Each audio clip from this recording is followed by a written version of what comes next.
Olá, vamos para o nosso terceiro devocional do Advento. Hoje eu queria ler com vocês uma passagem que está em Jeremias, capítulo 33, dos versículos 14 ao 16. Diz assim: Dias virão, declara o Senhor, em que cumprirei a promessa que fiz à comunidade de Israel e à comunidade de Judá. Naqueles dias e naquela época farei brotar um renovo justo da linhagem de Davi. Ele fará o que é justo e certo na terra. Naqueles dias, Judá será salva e Jerusalém viverá em segurança. E este é o nome pelo qual ela será chamada. O Senhor é a nossa justiça. Aqui nesse capítulo, nos versículos anteriores e nos seguintes, nós vemos Deus ele fazendo uma promessa de restauração a Israel.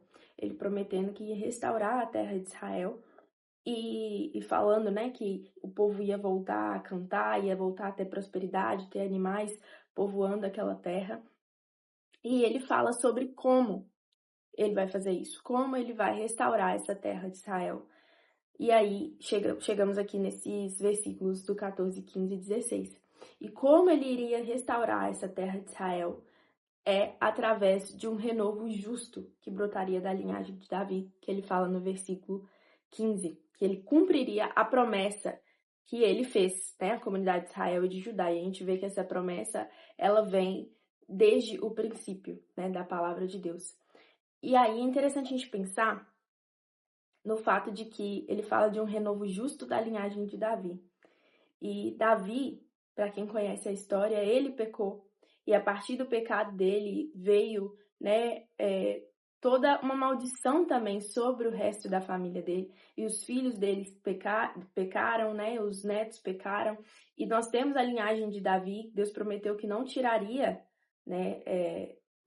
o trono da linhagem de Davi e que viria de lá o rei de Israel, aquele que estava prometido, viria da linhagem dele, mas aqueles descendentes de Davi, que a gente vê ali nos livros de reis, eles não deixaram de pecar. Muitos fizeram aquilo que era mal aos olhos do Senhor, e mesmo aqueles que fizeram aquilo que era bom aos olhos do Senhor, que seguiram ao Senhor, abandonaram a idolatria, também erraram e continuavam sendo homens pecaminosos, Mas aqui o Senhor está prometendo que vai ter um renovo justo.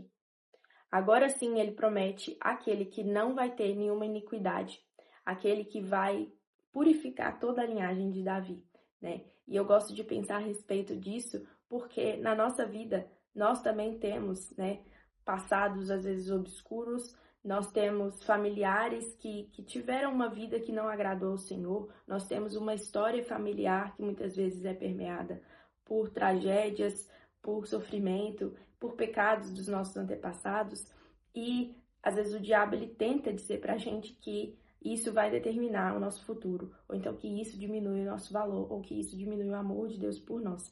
Mas eu gosto de lembrar que assim como ele fez brotar um renovo justo da linhagem de Davi para que ele reine sobre Jerusalém, esse mesmo renovo justo aqui é aquele que Paulo diz que é o primogênito de muitos irmãos. Então, Jesus Cristo, através da obra dele, da obra da cruz, ele nos inseriu, ele nos enxertou a videira e ele nos inseriu a família de Deus. Então, hoje você é família de Deus. Então, quando você se torna família de Deus, já não interessa mais o que seus antepassados fizeram, não interessa mais o que você mesmo fez, de errado, aquilo que você fez que desagradou o Senhor. Interessa que existe um renovo na sua linhagem e você foi colocada na família dele. Agora ele é o primogênito de muitos irmãos e por causa dele você é filho de Deus. Então a sua linhagem também foi limpa, assim como essa linhagem de Davi.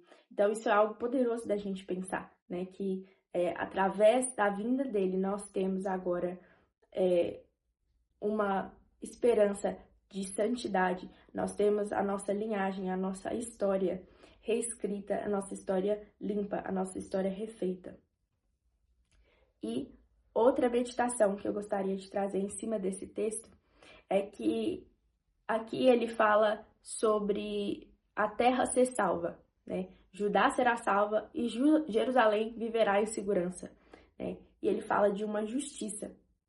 E hoje, eu não sei se vocês assistem jornal, vocês acompanham as notícias, nós vemos que nós estamos num mundo vil, completamente mal, completamente caído, é um mundo caótico e às vezes, eu não sei vocês, mas eu me pergunto, meu Deus do céu, como que, né, vai resolver isso? Parece que não tem solução nenhuma e nada melhora e mesmo as pessoas que tentam fazer o bem, elas se dão mal e tem aquele dilema que nós temos, né, na nossa vida, de ver a injustiça e ver aqueles que são injustos cometendo suas injustiças sem nenhuma consequência. E por isso, às vezes, a gente pensa que não há solução, que está tudo perdido, que porque nós não vemos a justiça sendo feita nesse mundo, né? Porque nós só enxergamos a pobreza, nós só enxergamos a maldade do homem, as divisões, as tragédias, mas nesse Natal, nessa época que nós estamos vivendo agora, nós temos a oportunidade de nos lembrar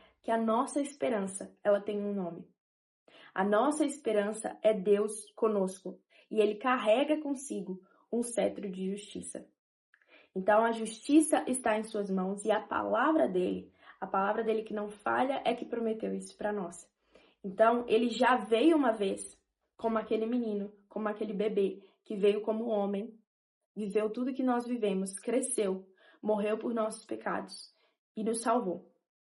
Ele já veio uma vez e por causa dos seus ensinamentos, por meio dos seus ensinamentos e do seu Espírito que ele nos concedeu, ele nos chama hoje a revelar também a sua justiça aqui na terra, enquanto nós estamos aqui na terra. Então, ele nos deu esses ensinamentos, ele nos deu o seu Espírito Santo para que nós conhecêssemos a justiça de Deus e que nós pudéssemos revelar essa justiça também a outros. Então, nós fomos justificados por meio da obra de Cristo e ele agora nos ensina a sermos justos também como ele é. Mas é claro que nós não podemos fazer justiça com as nossas próprias mãos. Nós não podemos resolver todos os problemas do mundo. Nós não podemos ver aquilo que está oculto. Nós não somos deuses, né? Nós não somos oniscientes, nem onipotentes. Nós não sabemos o que é melhor nem para nós, que dirá para o outro, que dirá fazer justiça na terra. Mas nós podemos revelar essa justiça com um caráter íntegro, com um caráter purificado pelo Espírito Santo, né? Com uma vida vivida em santidade a Deus. E nós podemos nos apegar a essa esperança de que Ele também virá novamente. Ele veio e Ele virá novamente. E naquele dia, Ele brotará de novo como um renovo. E Ele vai trazer fim a toda a iniquidade. Vai colocar um fim a toda injustiça e tristeza. Ele enxugará dos olhos toda lágrima. E Ele vai nos limpar por completo e para sempre das nossas mazelas. Então, nós, nesse período, nós podemos nos apegar a essa verdade. A nossa esperança, ela tem um nome. E Ele é justo. Ele é justo e Ele carrega esse cetro de justiça. E Jerusalém aqui, igual ele fala, Jerusalém vai ser chamada pelo nome O Senhor é a nossa justiça. E nós carregamos esse nome. O Senhor é a nossa justiça. Ele nos justificou dos nossos pecados. E Ele também cumpre e faz a justiça dele na nossa vida. Então, tanto de forma pessoal, você pode levar isso para a sua vida. Se existe alguma área na sua vida hoje em que você foi injustiçado, que você precisa da resposta de Deus, que você precisa que Ele faça justiça por você, você pode clamar a Ele e confiar que Ele é um justo juiz e que Ele vai fazer justiça da maneira correta, mesmo que não seja da maneira que você imaginava ou da maneira que você quer.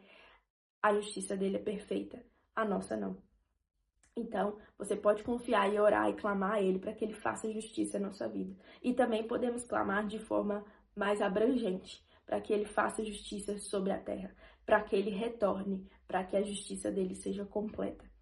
Então, louve a Deus por isso hoje, porque Ele é um justo juiz, porque a vinda dele nos garante uma justiça duradoura, nos garante uma justiça exata, né? Não a justiça dos homens que é falha, mas realmente nós temos a certeza de que nós vamos ver a justiça de Deus sobre a terra, porque um dia Ele já veio e Ele retornará cumprindo todas as promessas do Senhor, todas as promessas bíblicas.